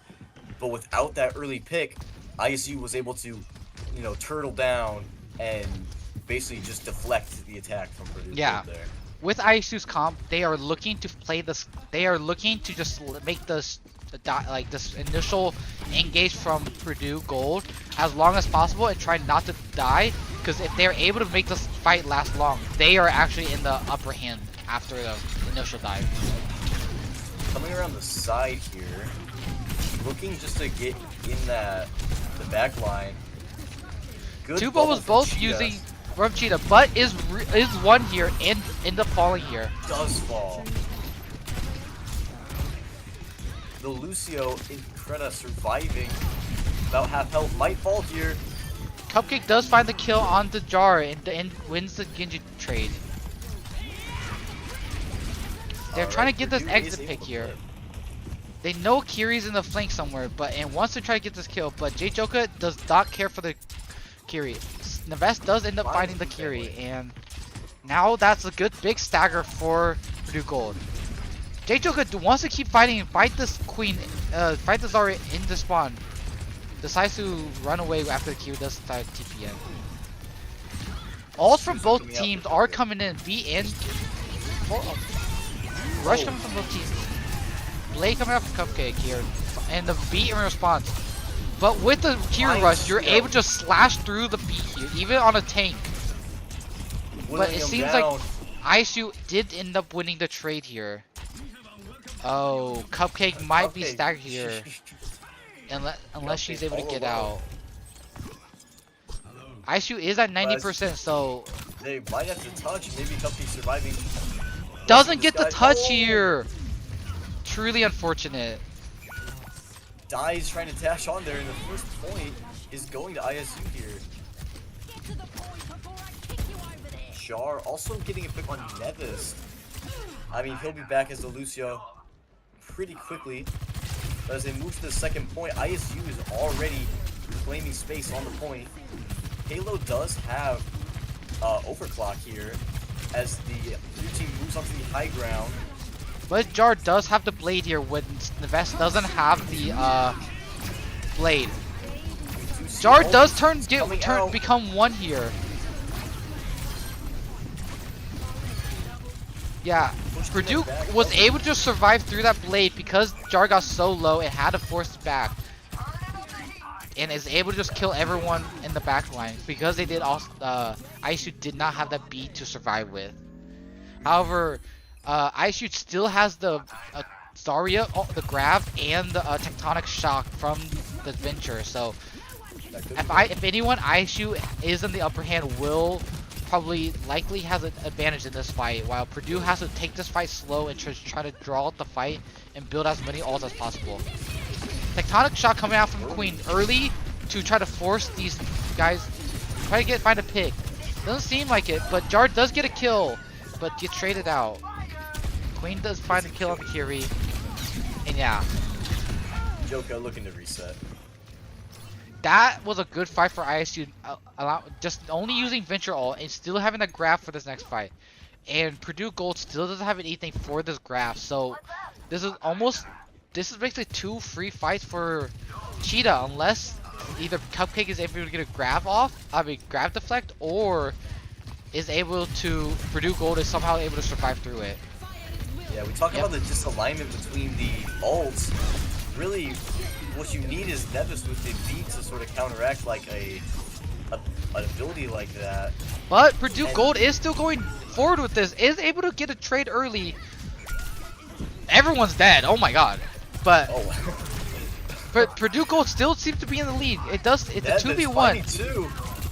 Nevis single-handedly was able to find the I think Genji earlier, and was able to find the last two at the end there. Wow. Neves just pressing W, wall riding in, just hitting big combos in here. But now, and Lucio, you can afford to do that. You can get aggressive in there, wall ride in, get some boops and some good shots off before just wall riding away. And going back to the team. Purdue now has 3 ults. Decides to go really early with the blade and rush here. Finds 1, and gets 2, and Purdue basically, they are trying to just push this, secure this point as fast as possible without try to play first before ISU can even touch or like react to it. And it turns out to be worse. They only used Kitsune Rush and Blade, which ultimately proved to be all they needed. They were able to save both the beat and the overclock, and Jijoka also now has his that as was well as the blade coming out from Jar. Queen back to her ult again. If you're Purdue, you would gladly lose this fight, but it seems like they want to keep continuing to fight, make this fight drag as long as possible because it might be winnable. It could be winnable. Seems like they're winning still somehow. ISU invested 4 ults in basically in a span of 30 seconds somehow, and still end up losing with out of 1 Neves B. That is truly that's really good for Purdue, but extremely unfortunate for ISU, wasting B, Blade, and Venture all there, and still losing the fight there. Yeah, they really good knife from Jijoka, finding the kill on Lucio. That's an early pick on Increda. Chasing, trying to get the headshot kill on Cheetah. And now they're just going to push back. They've already got 2, and ISU's not really gonna have an opportunity to push back up on this. Yeah, They're just both gonna team keep continuing to tick. both team has no ult, so this next fight will again just be a straight brawl and of who gets the kill first. ISU decides to go up on this left and play the stairs, and Purdue's just gonna chase them into here. Rush comes out and Purdue will just kite it. Let them take the point for a little bit, but they're gonna try to just survive and just wait for another fight and just let this point turn around. The entire Purdue team very together and just like rotating off of the point, and now they are on the attack side while ISU is hunkered down on point looking to defend it. Coming up on a few ults here. I wonder if Joker will ult once he gets 100. Cupcake falls, but Joker does not care. Comes in with the carnage and gets Cheetah. Also falling. Jar looking to escape but cannot. The beat comes out, but it might be a little too late. There's only 2 left on point. But really low. J-Choka is able to survive in this fight and long enough through Wasp's like surviving like support. Purdue is coming up with 4 ults. Already have the beat and the what's it called? Kitsune rush here. So is able to now Jar just try to go for the touch and get grabbed. Does get grabbed, but the sound barrier does come out through the second shot. It is able to live through it. And it just seemed like ISU is just gonna stagger and still end up losing the point. So they played the corner so well, Jijoka and Purdue here, being able to control and defend the point, and then at the very end, responding to the desperate attempts from ISU. ISU knew they had to touch, they knew they had to grab, they knew they had to do whatever they could to at least get some sort of push going. yeah. And great response from Purdue. Now we see Kitsune Rush come out from Waft, as well as the blade from Cupcake finding Cheetah. Jar falling as well. Cupcake in this room with the Venture. It finally does get the kill both sides, but because ISU the fight before that had used 3 ults trying to win that third point, but however didn't end up winning it, even though they invested the grab, the queen, and the B. So they came in that fight with no ults, and Purdue was able to just use a grab, rush, and blade. Now Payload investing the overclock here, finds 2, and ends up losing, but ends up dying. But Purdue Gold still winning here in this fight. Hopefully, Cupcake does not die to this Venture coming back. Oh. Finds the Kiri. Yeah. And now, as they tick up around 50%, if you're ISU here, you've only got like 1, maybe 2 more fights to try to turn the tide of this. Yeah. However, Purdue does have a better ult economy here. Blade coming out from Jar, trying to find the target. They need that Might be able to kill the Soul. Didn't end up finding it. Still can't find it. Just survives through it. And now Jijoka with the Queen ult. Yeah, Purdue Gold will just fight this slowly. Waft does end up falling here. Clint's instantly getting used by Hook family, and then Rampage coming out. Jijoka finds a Lucio, but it does fall in the end here. But Purdue Gold still on pressing the gas pedal here. B coming out from the vest because it's definitely winnable. Yep, and it's just pure cinema here. Once again, even though Waft had died early, Jijoka knew it was winnable if the Suzu had came out, and there he goes. The Lucio could not touch, so Purdue does end up taking the win. Yeah, that was Purdue Gold played that really well. Like, they knew that they had the ult advantage coming into the next fight, even though Waft had died, and like even though that fight ISU had the blade and the Kiri rush. Purdue Gold knew that, hey, if we just survive this blade, and which they did, it's easily winnable, even if Waft had died, because this Rampage will come through and just it's guaranteed to find 1, and Jijoka did, and the rest of Purdue was able to just come back and just win that for the team. If I had to describe that last fight for Purdue in one word, it would be patience. They Mm-hmm. knew ISU was gonna get desperate here. They were gonna go for a pick. They needed that to create that 4v5 scenario.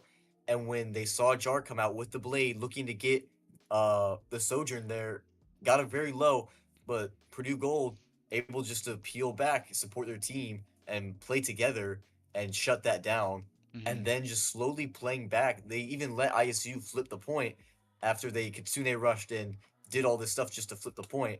They used so much util that Purdue Gold was able to just recognize that they didn't need to go in and just play Yeah. against this Here, lopsided battle on yep. point. They could hang back and wait until Joko was able to use time his ult. He played it patiently. He's like, okay, now, and then bring the rest of his team onto point, target the anti supports. They were able to get the uh, Lucio. Lucio. Yeah. Yeah, absolutely. And then by that point, uh, Purdue Gold was just able to come back and the cupcake there at the very end, securing the last few kills to Mhm. win the entire game for Purdue Gold. Yeah, so really well Absolute played from both cinema, team. incredible Purdue game. Gold does end up getting the win here for in this week's match. So good job for Purdue Gold. Good map. Good GGs to ISU. And yeah, thank you everyone for watching. Great, Uh, yes, absolutely great gameplay. Shout out to both teams. You all played amazing. It was such a joy to watch. Thank you everyone in the chat for coming out and supporting as well. We hope you had just as much as fun watching this as we did. mhm. It was an incredible game. This is the kind of game you want to see in NECC or any Overwatch tournament where it goes all five and it's literally anyone's game. And just an incredible finish. Both teams played so well. Mhm. All right.